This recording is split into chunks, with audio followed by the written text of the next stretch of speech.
Okay, Cortez and Montezuma, Chapter 13, Destruction of the City. It was evident that something new must be done. These daily attacks seemed in no wise to have weakened or to have disheartened the Mexicans. Cortez consulted long and anxiously with his officers. One of two schemes must be put into action. Either they must quietly wait to starve out the city and so bring it into subjection, or the city must be razed. Already the water was shut off. Surely provisions could not much longer hold out.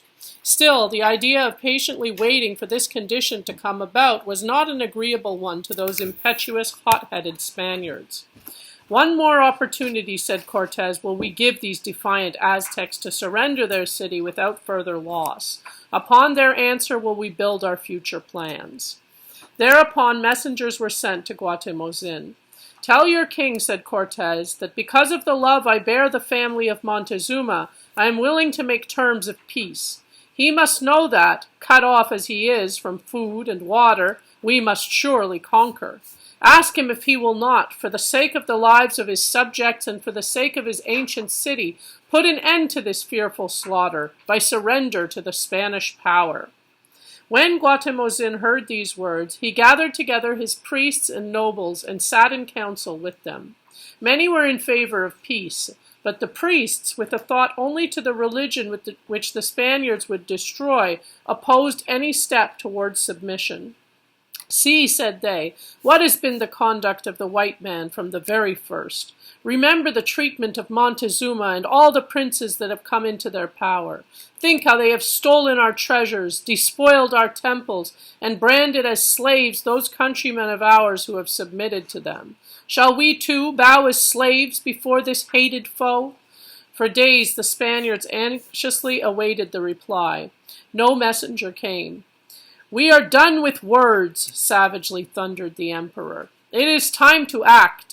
Away then with this dallying, fit only for the puny, white-faced Spaniard. Think of our forefathers. Think of the former Aztec glory. Have we no pride?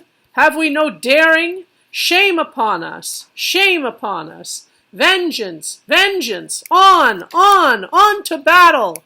And let us rest not until our war god lays every Spanish foe dead at our feet. And so it was that without warning, down came the Aztec warriors like a mighty whirlwind upon the Spaniards, surging around their vessels like angry waves, hurling their stones and arrows, their shouts of cowards, cowards, and the shrill, blood-curdling war cry rising high above all taught Cortez that little hope had he of submission from his savage foe. There is no other way, said Cortez almost regretfully. The city must be razed. At 4 different points the work was begun. Burning the buildings, filling up the canals with the debris was the work now before them. Alvarado pressed forward towards the great temple. Here followed a furious fight. Bravely and desperately did the Aztecs, spurred on by the priests, defend their holy sanctuary. Once, twice, thrice they drove the Spaniards down the great stone steps. But the temple is gained at last, and soon the belching flame and smoke is pouring forth from its sacred altars. Day after day the Spaniards enter the city, carrying each day the destruction farther up into the heart of the capital.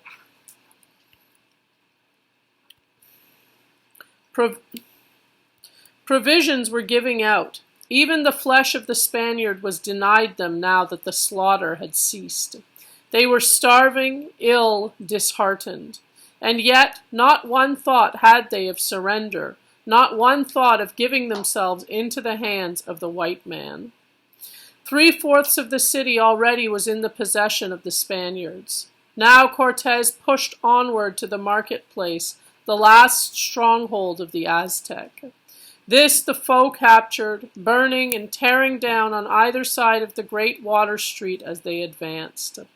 From the high tower in the marketplace, Cortez looked out over the great wasted city. Women and children, wretched objects, dying of hunger, wandered up and down the streets searching for food. It was a sad, sad sight, wrote Cortez. Still, in all the suffering, no word of submission was heard. Even the children seemed to understand the spirit of their race. Again, proposals for peace were sent to Guatemozin. Again, the same haughty reply returned. At last, one day, in desperation, the Mexicans themselves broke forth in open attack. Hopeless as it was, it seemed a sort of delight to the Mexicans to resist with their latest breath their conquering foe. It could hardly be called a battle, so unequal were the enemies. Standing upon one side of a canal, Cortez spoke with the wretched, haggard warriors. "Why do you not send your king to make peace with us?" asked Cortez. "Surely you know that if we could slay you in an hour. It is only that we do not seek to war with dying men that we spare you." "Death is all we ask," they cried. Then followed a shower of arrows and stones with such fury as to prove to the Spaniards that the Aztec spirit could never die. Again Cortez sought to save the people. Summoning certain of the Mexic noblemen with promise to do them no harm, he feasted them and sent them back to their king to ask that he meet Cortez. Answer came that Guatemozin would confer with Cortez on the following day. But no Guatemozin appeared. Again and again did Cortez await the coming of the Mexic king. At length there seemed no alternative. Precious time was being wasted. There seemed no other way than to attack these poor dying warriors. Even now Cortez gave Guatemozin opportunity to save his people. But the answer was, Guatemozin will die, but he will not come to the Spaniard. At last the battle, if it can be called a battle, began.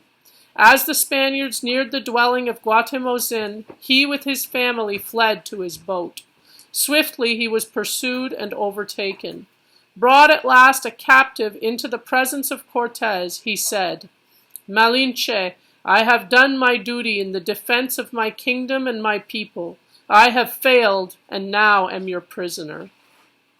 Laying his hand upon the sword which Cortez wore at his side, he said, "Strike me to the heart with that.